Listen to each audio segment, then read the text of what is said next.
Karena cemburu dengan gadis yang pintar, gadis ini menuangkan kopi ke buku catatannya, lalu menyeretnya ke Jim, membuatnya merangkak di tanah seperti anjing.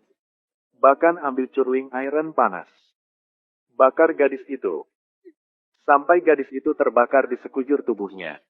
Mereka baru saja memaafkan gadis itu. Gadis yang pintar melapor kepada polisi banyak kali, tetapi karena keluarga gadis itu yang sangat kaya. Polisi pikir itulah masalah yang kecil. Bahkan menyalahkannya melebih-lebihkan. Karena masalah ini telah menyebar ke kantor polisi. Gadis ini tidak puas karena tindakan gadis lain. Sampai malam, mereka masuk ke kamar gadis itu dan mengambil semua uang yang telah dikumpulkan gadis itu. Kemudian paksa mereka harus menari untuk mereka nonton. Melihat kaki yang cantik. Gadis ini tak puas. Dia mengambil setrika untuk menyiksa gadis itu. Lalu gadis itu naik ke atap sendirian. Ia mau bunuh diri.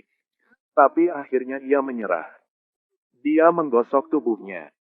Pada malam bersalju, dia melepas pakaian luarnya. Kepingan salju dingin berjatuhan di atas luka bakar. Keesokan harinya, gadis itu pergi ke wali kelasnya untuk mengajukan cuti sekolah. Gadis yang menulis alasan putus sekolah dibuli. Tapi wali kelas menyuruhnya menulis alasan lain. Karena itu akan mendampak resumenya. Gadis segera menolak. Tanpa diduga, wali kelas menyingsingkan lengan bajunya dan melepas jam tangan.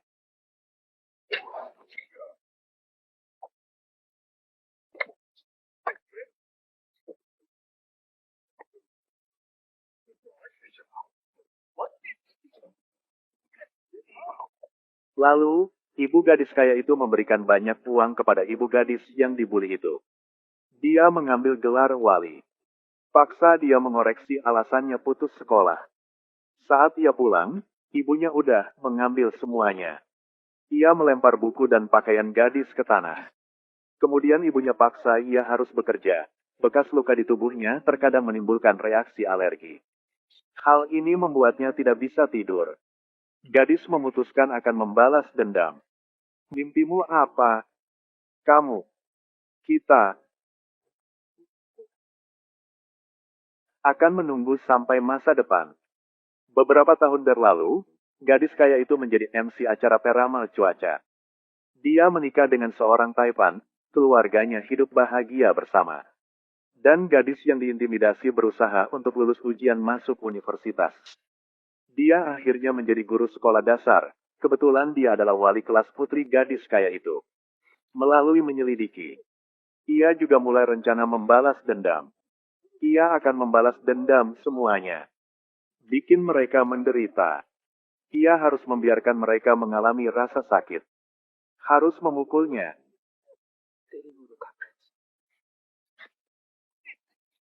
Tapi, tapi kalau gitu akan terlalu adil bagi mereka.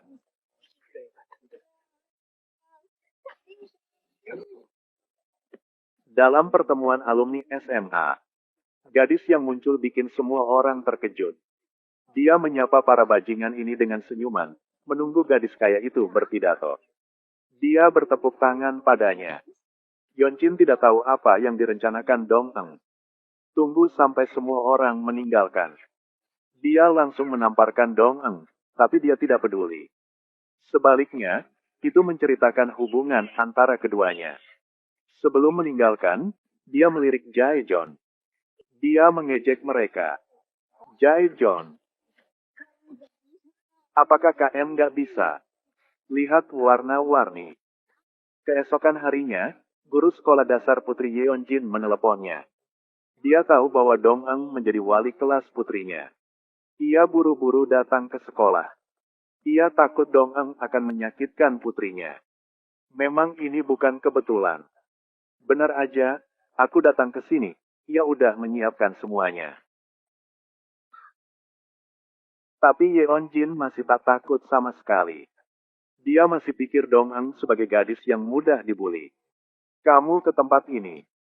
Memang kehidupan setiap hari yang sangat menarik, kan?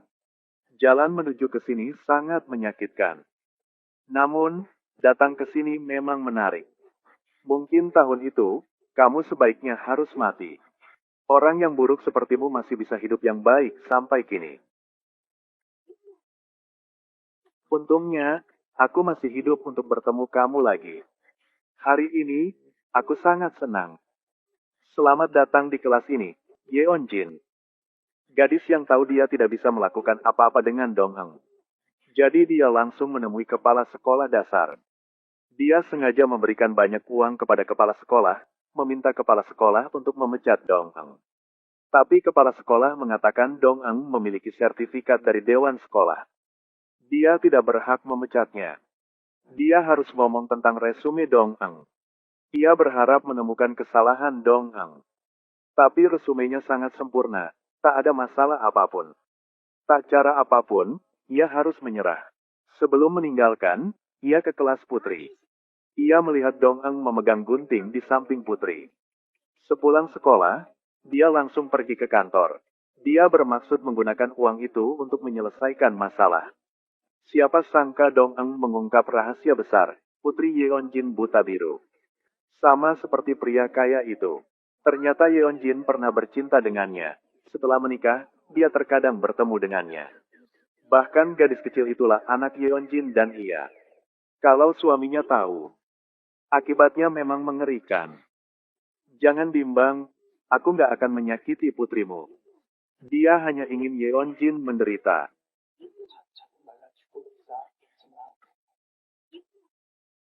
Suasana hati aku sangat baik. Meskipun Yeonjin sangat marah. Agar suaminya ia tak berselingkuh, ia mau mengantar putri ke luar negeri. Tapi suaminya menolak karena putrinya masih kecil. Rencananya gagal, dia ingin menyakiti Dong Eng, mengatakan wali kelas putrinya gila. Dia menyuruh suaminya dan dewan sekolah untuk memecatnya. Tapi suaminya ingin dia mengatakan alasan spesifiknya tapi tidak bisa mengatakannya. Hanya bisa diam, tahu tidak ada yang bisa dilakukan Dong Eng. Rencana balas dendam Dong Eng masih berjalan mulus. Dia menyewa rumah di dekat rumah Yeonjin. Melacak kebiasaan makan keluarganya. Selama ini, ia menemukan Minho suka bermain Go. Kemudian dia membaca buku-buku yang berhubungan dengan Go. Bahkan ke taman setiap hari untuk menonton bermain Go. Suatu hari, ia bertemu Lee di taman. Begitu dia melihat Dong Eng, Lee langsung menyukainya. Meskipun Dong Eng sangat dingin, tapi Lee masih belajar ia main Go secara antusias. Lalu, kemampuan Dong Eng semakin maju. Lihat waktu yang tepat. Ia mulai rencana balas dendam kedua. Ia menarik perhatian Minho. Ia ke tempat yang ia biasanya datang. Mengandalkan keterampilan yang luar biasa, ia menarik orang untuk menonton. Kebetulan, Minho juga ke sini. Dong Eng menang. Dia tidak hanya memenangkan 20.000 won, tetapi juga menarik perhatian Minho lalu ia meninggalkan. Minho pulang dan mulai merekonstruksi Go seperti Dong Eng. Dia belajar seharian tapi tetap tidak bisa menyelesaikannya. Jadi dia mengagumi Dong Eng. Istrinya berdiri di depannya, tetapi dia pura-pura tidak melihat. Setelah itu, dia berlatih Go hampir setiap hari. Ia mau bertemu Dong Eng lagi, tapi ia tak menemukannya. Seminggu kemudian dia bertemu dengan Dong Eng lagi. Dia ingin bermain Go dengannya. Saat bermain Go, ia sangat fokus. Hal ini bikin ia sakit kepala. Minho segera bertanya. Dia bertanya mengapa Dong Eng lama sekali untuk kembali. Dia menjawab karena dia sangat sibuk. Kamu kerja apa? Mencari lelaki muda untuk menipu uang, menipu cinta. Pekerjaan itu baik atau enggak? Tak apa-apa. Karena aku adalah orang baik. Tak disangka, jawaban tersebut membuat Minho heboh. Akhirnya, ia udah kalah. Setelah menerima uang, Dong Eng pura-pura meninggalkan. Hasilnya, Minho menyuruhnya jangan pergi. Dia menawarkan untuk menghabiskan 50.000 won untuk bermain dengan Dong Eng game Go berikutnya. Meskipun ia acuh tapi jujurnya ia sangat senang. Ia tahu ia udah berhasil. Rencana balas dendam semakin maju. Kemudian dia pergi ke minimarket. Ini satu-satunya jalan menuju rumah Minho. Benar saja, beberapa menit kemudian dia muncul. Melihat Dong Eng di minimarket, ia masuk ke dalam tanpa ragu. Kok kamu menyukai bermain Go? Dia menyukai perasaan bertarung dalam diam. Wilayah musuh. Ia mau merusaknya. Jawaban ini menyentuh jiwa Minho. Dia meninggalkan kartu nama untuk Dong Eng, memberitahunya bahwa jika dia punya waktu, bisa dia bermain Go dengannya. Dia tidak berniat menghubunginya. Dalam pertarungan cinta, dia aktif mengaku kalah. Ia mau Minho aktif menghubunginya. Dong Eng mulai langkah dua rencana. Ia mencari bawahan dalam tim orang kaya. Bekerja sama dengannya, biasanya kelompok kaya memandang rendah dirinya. Pria kaya pernah memukulnya. Yeon Jin pernah mengolok-oloknya. Jadi dia juga membencinya. Dong Eng memerintahkannya untuk memotong rambut orang kaya. Ia akan membantunya mengalahkan mereka. Kalau kamu berani menipu aku akan memukulmu. Ia segera mencuri rambut pria kaya. Lalu Dong Eng mengungkap informasi. Ternyata siswi lain pernah dibuli oleh mereka. Lalu dia bunuh diri. Semua orang mengira karena tidak tahan dengan siksaan, dia bunuh diri. Tapi sebenarnya, ada orang yang mendorongnya. Hei, apa itu? Bukan aku. Aku nggak membunuhnya. Aku tahu. Aku mau ngomong kamu bisa mencari pembunuh itu untuk meminta uang. Inilah rahasia. Dia menyuruh pria ke rumah sakit untuk mencari mayat. Dia mengikuti instruksinya.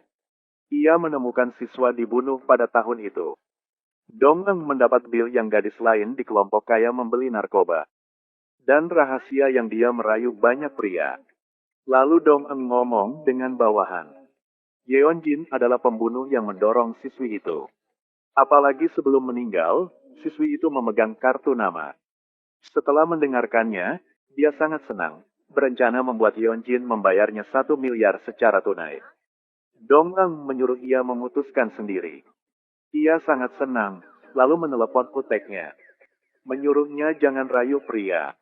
Menyuruhnya menemui ia, lalu kirim undangan rapat ke semua anggota grup kaya. Ia juga mengirim undangan kepada suami Yeon Jin. Dia berniat untuk memeras mereka, kemudian melarikan diri ke luar negeri.